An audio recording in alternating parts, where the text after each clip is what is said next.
on blast. And we are live. This is the Wrap It Up on Blast Raps post-game show.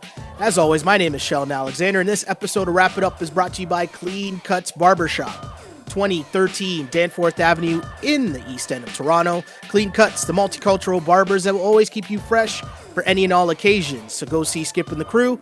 And as a wise man once said, tell them that I sent you. Check them out on Instagram at Clean Cuts Toronto or give them a call, 416-917-4833 to book your appointment now. Well, Raptors fans, how does it feel indeed? This is a big win, a massive win for the Toronto Raptors as they come through with a huge victory, 115-96 to close out the series with the Orlando Magic. Again, my name is Sheldon Alexander, and a huge shout to the people tuning in live on Twitter right now, because I know there's another game going on tonight in the city of Toronto, or not in the city of Toronto, but involving a Toronto team. Another big game going on. But when we're dealing with the winners of the night, it's the Toronto Raptors. So huge shout to the people. If you're tuning into this podcast live at Shell Alexander on Twitter, huge shout out to you. If you're tuning into this podcast on Instagram, we take your comments and questions just like we do on Twitter at Sheldon Alexander on Instagram, at Shell Alexander on Twitter.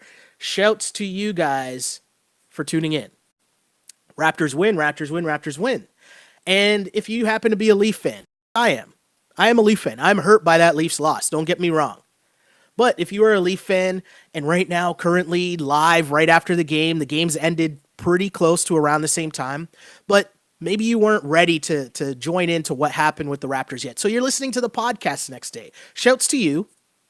But for the people that don't know, you can tune into the podcast on iTunes, SoundCloud, Google Play, and on YouTube. Just search On Blast Podcast.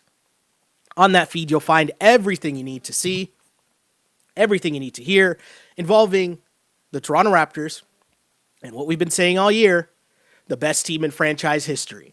How about that? How does that sound, Raptors fans? Let me know. First off, we mentioned the score. 115-96. Crazy performance from the Raptors. And it's a far cry from when they lost game one. And there was a segment of Raptors land, segment of, the city, let's say, that we're kind of worried, oh no, they lost game one. Is this the same old team? Have we seen this before from the Toronto Raptors? They lost game one. DJ Augustine was balling. And then what happened? If you tuned into this podcast after that game, we said, relax, it's okay. The Raptors blew game one, but it's all right. They're going to win the next 4 games. Some of the games aren't going to be close, and the Raptors are going to do what they're supposed to do and just stomp out the Orlando Magic. And how dominant were they, you ask? Well, the Raptors, since heading into the fourth, because the game was over in the fourth quarter, right? But heading into the fourth, the Raptors had won 12 of the 15 quarters since game one.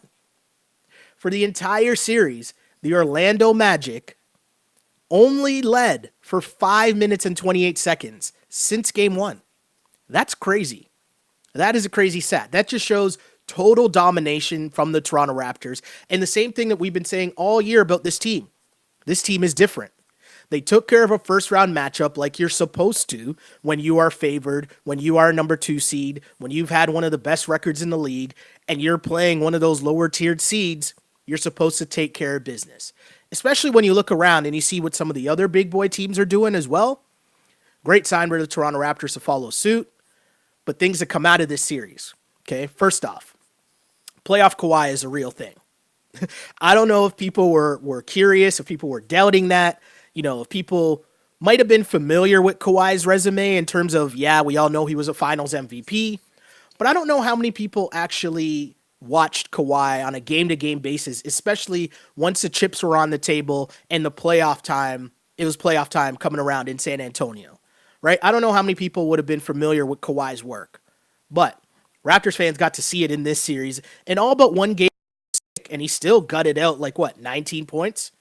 Solid performance from Kawhi Leonard. But if you go to this game, Kawhi Leonard finishes with 27 points on 8 of 11 shooting, 7 rebounds, 2 assists. But here's the thing.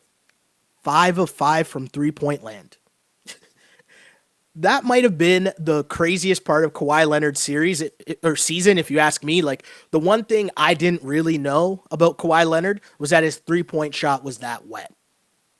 5 of 5 from 3 in the game.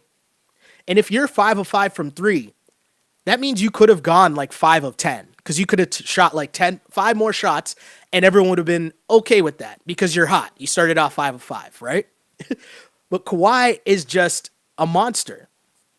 And some people might not have known to the full extent or just what playoff Kawhi meant or what Kawhi Leonard himself meant midway through the season, where he said that, hey, there's 82 regular season games and the postseason is when he really laces them up. I guess now we know that's for real.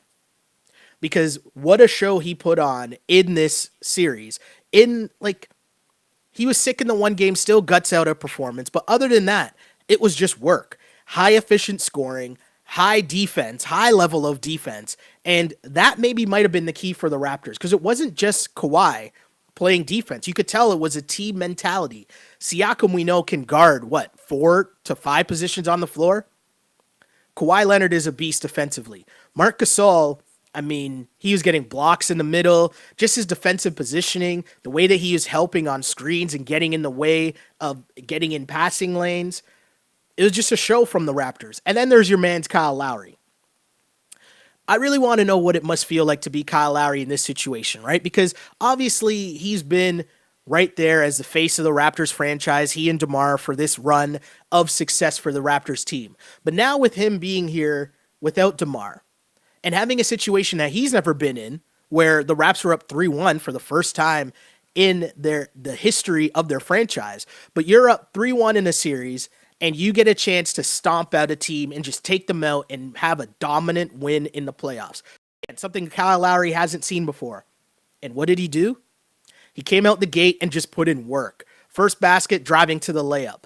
Next time gets the ball, drives to the basket, got fouled. Then Lowry hits his transition 3. Those are all the signs that we've been talking about all season long. To start off the game, my guy is just locked in. The 2 signs that we always talked about. Does he drive to the basket hard early on? And does he pull up for that transition 3 early on? When you see those 2 things from Kyle Lowry, you know he's feeling good, and the good Kyle Lowry game is coming out. But he had the Raptors' first 9 points. Raptors started on like a 12-0 run? No, 20. The game, I think the Raptors started at 31-9 was what the Raptors led early on. And it's funny, I'm going through my notes and I'm seeing, 19-3, 22-3. Oh, wow, 31-9. Like, they just came out, and to steal the line from Barkley and company on Inside the NBA, it's like the Orlando Magic were already in 1-2-3 Cancun mode. 31-9. That's how you start an elimination game? Wow. Kyle Lowry came out, and of course, it wasn't just the scoring, because you look at the first quarter for Kyle Lowry, he finished the first quarter with 12 points on 5 of 6 shooting, including 2 threes, 3 rebounds, 2 assists. But Kyle Lowry was out here taking charges as well. He had 4 charges early. It was funny. One of them, it looked like he bumped his hand, goes to the locker room for a bit. Oh, no, sorry. Went to the bench first, and then checked back in the game, and then took another charge. I think it was Zach Lowe that tweeted the game, and I retweeted it. But he basically said, I think the Raptors need to put Lowry on a charge management program. Right? Because you're in a blowout, and you don't want Kyle Lowry to get hurt in a blowout game taking a charge. Like, we respect the gangster of Kyle Lowry. We respect the work ethic and all that. But hey, after this game was pretty much lights out, can ease up on the charges. Give T. Ross the layup. Let your boy pad his stats a little in a blowout game if you're Kyle Lowry. But again, to the point, Kyle Lowry getting a chance to ball out like that in a closeout game to make it 4-1, that has to be a good feeling for him, man. It really does. Because the Raptors have never had an easy series like that. It's always been super stressful, going down to 6 or 7 games, or just getting swept by LeBron. Right? That's basically been this era of the Toronto Raptors. So it was a great sign to see Kyle Lowry come out early, and then also see his teammates continue to feed him. And what a far cry from what happened in Game 1, when Kyle Lowry had just 1 point. And we talked about it before, but The points are the bonus that you're getting from Kyle Lowry. You know all the little other things that Kyle Lowry does in games, and they had the board during the game. It said Kyle Lowry leads the NBA playoffs in charges taken, loose balls recovered. He's second in deflections and third in assists in the NBA playoffs. So again, if Kyle Lowry gets you 10 points, which is what we were talking about after game one, you take that because you know he does a little bit of everything else. Now, when you look at the box score and you see that he put up more than 10 points, right? And in this game, he finished with 14. But I feel like the point was made early on. Kyle Lowry was here. And if he needed to get 20, he was feeling it early. Kind of shifted down, load management down for Kyle Lowry. And hopefully he's feeling okay, right? He came out with a bit of a wrap on his hand to start the third quarter. But still, great sign if you're a Raptors fan to see Kyle Lowry doing what Kyle Lowry does. Great games all around. And if we talk about just themes that come out of the first round and watching the Raptors just stomp out the Orlando Magic, Pascal Siakam is real. We might have known that already, but you did have to question a little, okay, well, now when the stakes are higher, now when, the game plan is out there from every team, like he's not going to surprise anybody anymore. They know he's coming. And he also struggled against the Orlando Magic in the regular season. And it was a great sign to see none of that matter. Siakam looked unfazed. There were points where he looked just damn near unstoppable. I mean, again, Kawhi was Kawhi doing dirt. But Siakam did not look like he was this young buck that was just happy to be here. He was putting in work. Great performance all around from the Toronto Raptors, right? Siakam with 24 points in this game, 8 of 16 from the floor, and add in his 6 rebounds, add in 4 assists, a block as well, just for fun. But great signs for the Toronto Raptors as, they just continue to do what you're supposed to do. It's a weird position to be in, no Raptors fans, because we're not used to seeing that from this team. But it was good for them to live up to what the expectations are. And when you are a top seed in the league, this is what you're supposed to do in the first round. Philly at last check was also up big in Brooklyn. And as I check right now, they're stomping out Brooklyn heading into the fourth quarter. So we know what that matchup is going to be, Philly against the Raptors. And to me, the biggest thing heading into that series that I can, take a little bit of something from what happened in this series is the Raptors center position. Marc Gasol is proving his worth in like a crazy, crazy, crazy way. I know that Nick Vucevic obviously is not Joel Embiid. Joel Embiid is a lot better than Vucevic. But the point remains, you got a great glimpse into what Marc Gasol can do to another big guy. Vucevic had another poor game as he had 6 points on 3 of 10 shooting in this game. And it just continued to run where Vucevic in this series against the Toronto Raptors, and again, you got to remember, we're talking about a guy that averaged 21 points and 12 rebounds during the regular season. Again, Vucevic averaged 21 points and 12 rebounds during the regular season. In this series, he averaged 12 points and 8 rebounds. And if you really want to break it down, in this series, he only had one game where he basically outplayed his season averages. So you look at Vucevic's production in this series. Game 1, 11 points, 8 rebounds. Game 2, 6 points, 6 rebounds. Game 3 was his only solid game at 22 points and 14 rebounds. But then you're looking at Game 4, 11 points, 5 rebounds. And again, as mentioned, Game 5, 6 points, 7 rebounds. The work that Marc Gasol did on Vucevic can't be, you can't not mention that in terms of what the Raptors did to be successful in this series. And going forward against Joel Embiid, that's going to be a super interesting matchup because there's a lot of things, and I'm going to try to catch up with Webby later on this week to get into a full preview of the Raptors and Sixers series, but just a glimpse, you got to think Embiid's kind of hobbled, Embiid has a tendency, as Mikey was talking about on the last podcast, Embiid has a tendency to settle a lot for jumpers. And if you're the Raps, you're happy with that. You're happy with the ability of Gasol to play post defense if they actually do dump it down to Embiid, but also you still have Serge Ibaka coming off the bench to also have to make Embiid work on the defensive end. I'll be interested to see what the Raptors do with Gasol on offense in terms of, do they try to use him a little bit more just to tire out Joel Embiid, like so that he has to play defense. He has to be chasing Gasol around. He has to work a little, even covering Gasol in the post. We know that if you want to leave Gasol at the top of the key, he's not going to hesitate to shoot the three. We know that. But you don't really want to let Joel Embiid rest. So I'll be interested to see how the Raptors kind of play that in terms of letting Marc Gasol get maybe a little more touches on the offensive end of the floor. But at the same time, within the flow of the offense, Gasol's still he got 9 points in this game, 1 of 3 from 3, 4 free throw attempts. He was 4-4 from the line. So I'm so interested to see how that matchup plays up. Because Joel Embiid being able to try to bully Jared Allen, or being able to bully, being able to bully Jared Dudley, it's just, you won't be able to do that against Gasol and against Serge. Now, I'm not saying that those guys are better than Embiid, but Embiid will have to work a lot harder.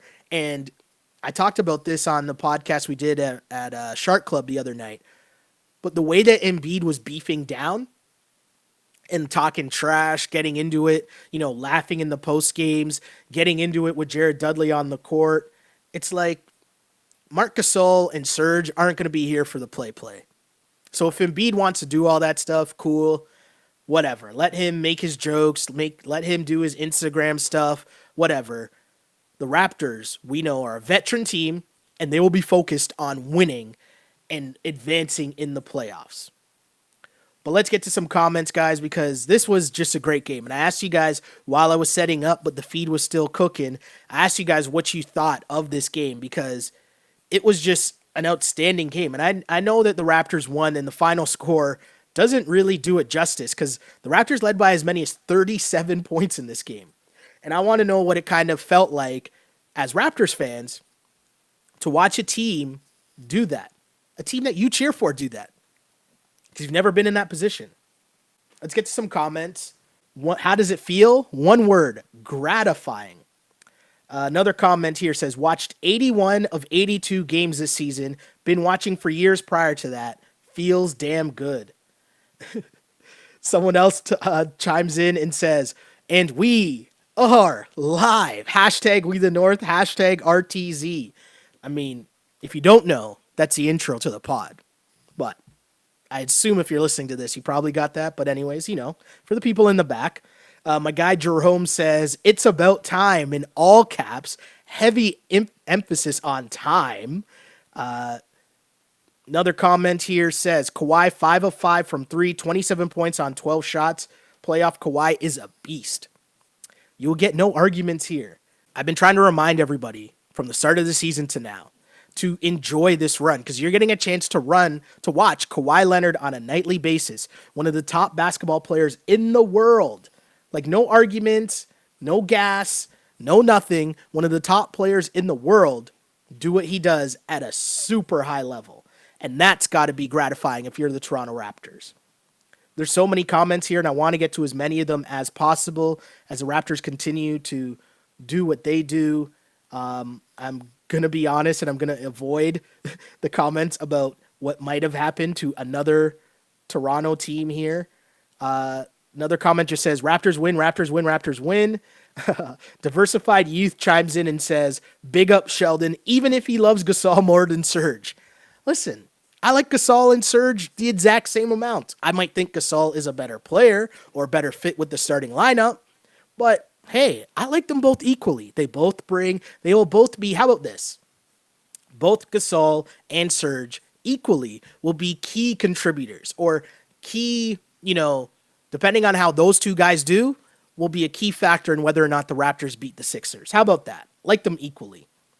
My man C. Brown checks in on Instagram and says, remember when people were upset the Raptors lost to the Magic in the regular season? The regular season doesn't matter. Hey, Kawhi was just trying to tell you guys the whole year.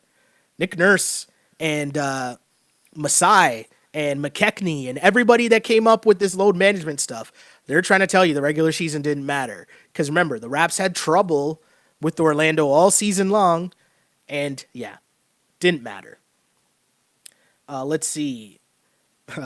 Austin writes in and says, so about that Drake curse, because obviously Drake was at the Raptor game tonight, courtside. Raptors win big. Drake curse didn't matter.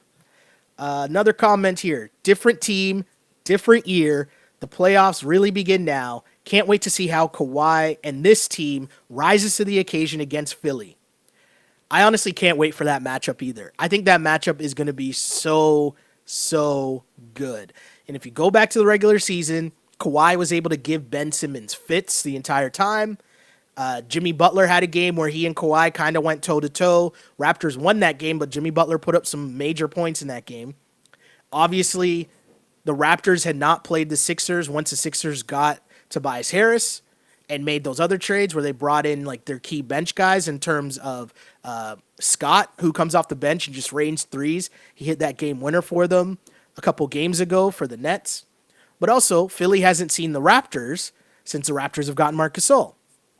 So a lot of this is going to be based on tape, right? Because these teams haven't played each other in a really long time. So that'll be interesting to see. But again, what we've been saying the entire time, the Raptors play defense when they want to. And when they flick the switch, because it's the playoffs, you can't be messing around. They are lockdown defenders, and they will be going hard the whole time. And the one thing I'm interested in is how Nurse runs the bench minutes. We saw for the most part, he kept it to a 3-person bench in terms of Freddie, Norm, and Serge. You got some spot minutes from Jody Meeks, but for the most part, it was the 3 guys coming off the bench. And I know that for the most part, Fred struggled, or Fred had a tough time. You know, he had a good game here and there. Norm, same thing, had a good game here and there. But for the most part, the bench struggled. And I really think a lot of that had to do with the length of the Orlando Magic. It's not only in their front line. When you're talking about guys like Isaac, Gordon, you know, even Fournier, they can guard multiple positions. But coming off the bench, you're Freddie and the point guard is Michael Carter-Williams. That's a tough matchup for Freddie because Freddie is an undersized point guard. Michael Carter-Williams is a big guard. So it was a tough matchup for Freddie, right? Same thing for Norm. So when you change those matchups now and it becomes, I don't know, you might be going against JJ Redick or these guy off the bench. Why am I drawing a blank now? The little guy on the bench, TJ McConnell. I don't know why I just drew a blank on TJ McConnell, but it's just a different game. I know Ben Simmons is a big guard, but when you get into the bench minutes, you know, Freddie and Norm might have much better success in the next series against Philly. Because Philly's defense, it's solid, but as a team, I just think Philly is very hit or miss. I don't know if they have the gears that the Raptors have, and I also don't know if they have the experience that the Raptors have, right? Like Philly, there's a lot of stuff going on in this series with Philadelphia besides Joel Embiid's health, which I think is like the biggest issue. But if you just look at the back and forth, the technical fouls, Embiid joking around in the press conferences, you know, those are all like bullet board material things that you don't really do in the playoffs, or you shouldn't really be doing in the playoffs. It might not be that wise to do in the playoffs, right? And also, you can't be talking trash to Kawhi. He's not even going to respond to you. He barely responds in interviews in the post game. So Joel Embiid talking trash and all those gimmicks, it just seemed like those guys were here for a joke, right? The Sixers even like joking around, but the farting on the bench, like it just wasn't.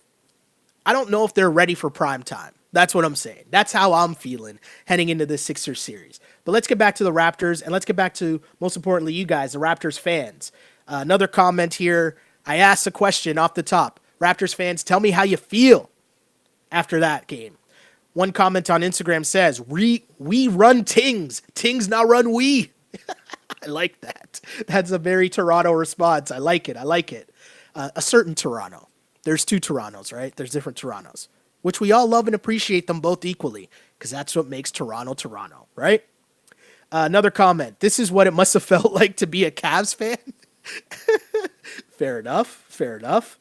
Another comment. Kat Libby says, just like you said, Sheldon, best Raptors team ever. Enjoy it. Britt Manley says Raps in Philly is going to be fun. Can't wait, can't wait, can't wait. Another comment says, when we lock in on defense, Operation Wet Blanket. I look forward to Joel Embiid getting so frustrated by all of the like grown man at the YMCA tricks that Marc Gasol is going to be pulling on Embiid all season or all series. I look forward to that so much. I want Embiid to get so flustered and arguing with the refs, taking just horrible shots, trying to get fouls. That's going to be fun. Can't wait for that. Len says, this is a killer instinct and swagger that previous Raptors never had. What a time to be a Raptors fan. Totally agree. My guy Austin writes in and he just says, 115.96. Oh, man. I can't say it often enough. Raptors win and win the series 4-1. The first time the Raptors have ever won 4 straight games in a playoff series in the postseason. Like, Kyle Lowry was out here balling. Playoff Kawhi is a thing. The Pascal Siakam glow up hits the playoffs. Marc Gasol is doing the Marc Gasol things that make me love that trade so much and makes the people on our YouTube chat hate me because I get giddy over Marc Gasol's deflections that he makes in passing lanes or his hockey assists that he makes. Hey guys, I'm just saying, enjoy this, and hopefully this continues into the next series because that will be fun. Like, imagine that. You're seeing big boy teams do big boy things heading into the next round. And, hey, you're heading into a series as well where you have the best player on the floor in Kawhi Leonard. There's not a doubt in that anymore, right? Like, we know Kawhi Leonard is the best player on the floor. Like, that's not a doubt. I don't know. Let's see. The evolution of this team is really amazing to watch. Another comment. Now we know what Cavs fans felt like all those years. Oof. It would have been cool if somehow the Cavs were the ones. And I know the Cavs are really, really bad. But it would have been funny if LeBron left and then somehow the Cavs got in the 7th and then the Raptors just swept the Cavs. Just for that sake. Like, that would have been kind of cool. But I thought that would have been, maybe asking too much for some Raptors fan playoff redemption. Right? But people arguing with Leaf fans in here. I don't know what's going on. Kawhi Leonard is a finals MVP. Enough said. Let's see. Before Kawhi got injured, he was manhandling the entire Warriors team. It's true. It's a refresher course in terms of how good Kawhi Leonard is. And that's why we got to just enjoy this run. Another comment here. Len says on Instagram, Marc Gasol stole Vucevic's soul. Another comment follows that up and says Mortal Kombat style. I don't know, guys. What are we still thinking right now? Guys and girls, guys and gals, what are we thinking of this trade now? Are people all in on this trade? Are there still people that doubt what Marc Gasol brings to this team? Do we need to maybe wait and see how they look in the next round against Joel Embiid? I wonder if that will fully win people over. Because the one thing that I want to see transfer over, we know playoff Kawhi. We saw it in this series. But I'm assuming if you're Philly, you're going to try to put Jimmy Butler. I would assume you're trying to put Jimmy Butler on Kawhi. But who guards Siakam? The matchups are going to be crazy. The matchups are really going to be crazy. And what do you get from Kyle Lowry consistently, too? That's what I'm looking for. Another comment here on Instagram. Kyle Lowry's hand got hurt, and I wasn't even nervous when he went and got it checked out. That's how I feel about this team. But yeah, Kyle, don't get hurt.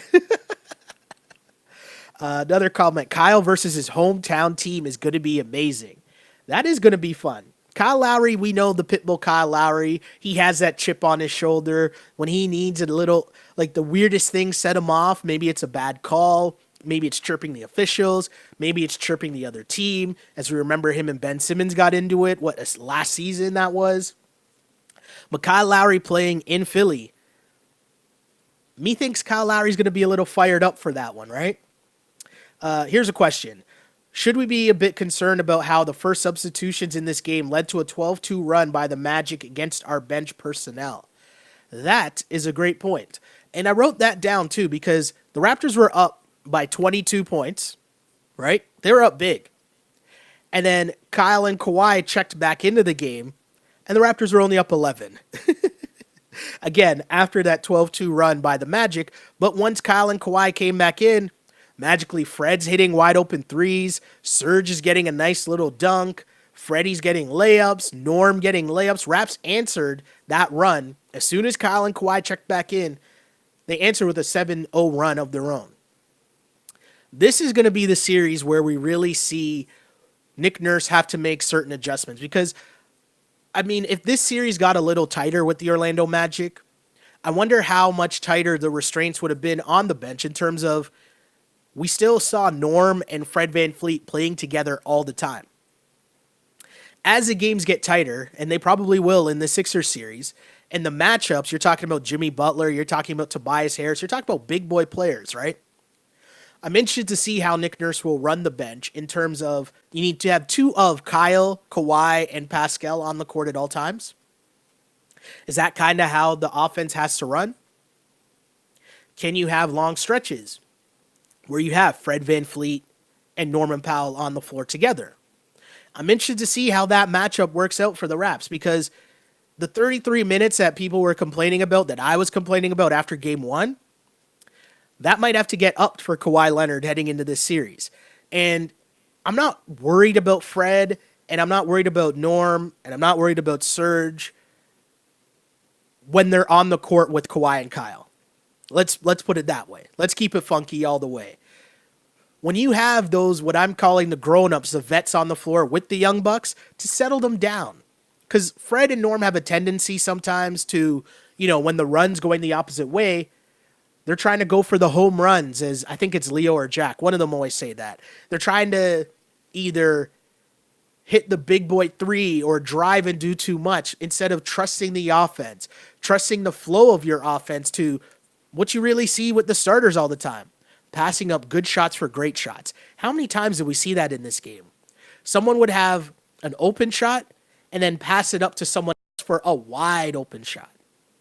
That's going to be interesting because you got to also remember that Danny Green didn't really have a Danny Green type game in this series where he went off from three. We didn't really get that.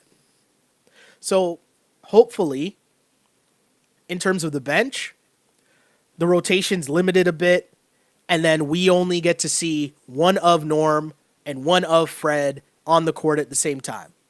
Because the starters' minutes, got to ante up those minutes. Siakam played a lot in this series, and that's probably going to continue against Philly as well. But Philly, if I'm not mistaken, and it might have changed after tonight, but I'm pretty sure after the last game, Philly took the most free throws of any team in the postseason, and the Raptors took the least amount of free throws of any team in the postseason. And I know Raptors fans are always worried about the refs. I always try to say, I'm never going to blame the refs. I'm always going to try to not blame the refs. I don't want to make that a storyline. But I'll just say I'm pretty interested to see how things will break down in this series. Because Joel Embiid, a lot of his game, a lot of his offense is based on trying to get to the basket. Jimmy Butler, if he's going, he's going to be getting to the free throw line. Ben Simmons, we know he's not selling for jump shots, right? Like we know that's not Ben Simmons' game. So it'll be interesting for sure. Will Kawhi get calls? The calls that Kawhi Leonard or a player of Kawhi Leonard's caliber deserves, that's going to be an interesting subplot going forward for sure. There's so many comments here. Really appreciate you guys tuning in. And I'm going to try to, depending on how this week goes, what the schedule ends up being, I'm going to try to catch up with Webby to do a full-on preview / recap of what happened in the first round, but also previewing the second round, especially this Raptors-Philly matchup. As we know, my boy Andrew Webster happens to be a Philadelphia Sixers fan. So this will be a lot of fun going forward. We will get into all those matchups as someone's asking about Jimmy Butler and how does he fit into the Sixers. And a lot of talk about around this Sixers team by the people who watch the Sixers on a regular basis. They're saying that the Sixers on paper work out a lot better than the Sixers do on an actual basketball court. They haven't really figured it out. They haven't really had that moment where things look as fluid or things look as good as the Raptors have since they made their changes at the deadline. But it's also tough because the Sixers have had, you got to think, right? They had their team at the start of the year. Then they make the Jimmy Butler trade. Then the Sixers have the moment where Joel Embiid's out and he misses a bunch of time, and they get Tobias Harris and a brand new bench. So they've had so many different, segments of their team, so many different parts of their team, so many different versions. That's the right term I'm looking for. They've had so many different versions of their team, right? You got to think that team's a whole lot different with Joel Embiid out of the lineup, but with Tobias Harris in the lineup. If you remove Tobias Harris and have Joel in, that's another different team. It's just so many things. How do all these pieces fit? That's going to be super interesting. And I also want to see the breakdown of who the Raptors put on who. There's so many interesting things. This will come down to the coaches. We will see coaching play a major factor in this series. And I don't know who you'd give, going in, who would you give the nod to? All interesting questions. But let me know what you guys think. I'll read some of the questions. Me and Webby will discuss that going forward. But for now, how about we just enjoy the fact that your Toronto Raptors have won and advanced to the second round in the Eastern Conference as they, for the first time, again, win 4 straight games in a playoff series as they defeat the Orlando Magic 115-96 to close out the Magic 4-1. And again, what a game in terms of they led by as many as 37 points. Just a business-like approach from the Toronto Raptors in this game. They came out focused. They came out with a purpose. They were not trying to head back to Orlando at all. And again, I don't think Orlando was even trying to head back to Orlando. They might have had their tickets booked to Cancun already. Either way, what a time to be a Raptors fan, as that was an amazing game. So, as always, shout out to the people on Twitter who tune into this podcast live on Twitter at Shell Alexander. And same goes for the people on Instagram on that live feed as well at Sheldon Alexander. Please, if you like what you hear, you want to support the movement that is the Wrap It Up podcast. Also, Mikey is at the Raptor game tonight. He went to the clinching series. He sent me a message that he bumped into some people that were like, hey, you're the dude from the podcast. That's dope. Really dope. He sent me that message and I was like, wow, that's really, really cool. Because we do this to interact and talk with Raptors fans and have a good time. But when we get a chance to do things like that, like someone's coming up to you on the street and saying, hey, we see you on the pod, that's pretty cool. Raptors fans, we're building this, man. This is a movement. We're doing this. Raptors win, Raptors win, Raptors win. They move on to the second round in the Eastern Conference playoffs to take on the Philadelphia 76ers. My name is Sheldon Alexander, and if you want to tune into this podcast, you want to support this podcast, when you see any of the posts, like and subscribe on Instagram and Twitter. Same thing goes for Facebook. Same thing goes for YouTube. Just look up the YouTube channel is under my name, Sheldon Alexander, or you can search Wrap It Up Podcast as well, and all these episodes will pop up. Same thing. Search On Blast Podcast on all those platforms. Same thing goes for iTunes, SoundCloud, and Google Play. Like, subscribe, rate us, all that fun stuff, because all those things matter. Because as we continue to build this narrative and spread the love that is the Raptors Nation, and especially because they're the last remaining team in the playoffs in this country of Canada right now, this Raptors movement is here. We're here. So enjoy it. Again, enjoy it. My name is Sheldon Alexander once again, and I used to pray for times like this to rhyme like this. This is the Wrap It Up on Blast Raps postgame show. As always, unpolished and unapologetic. Until next time, see ya.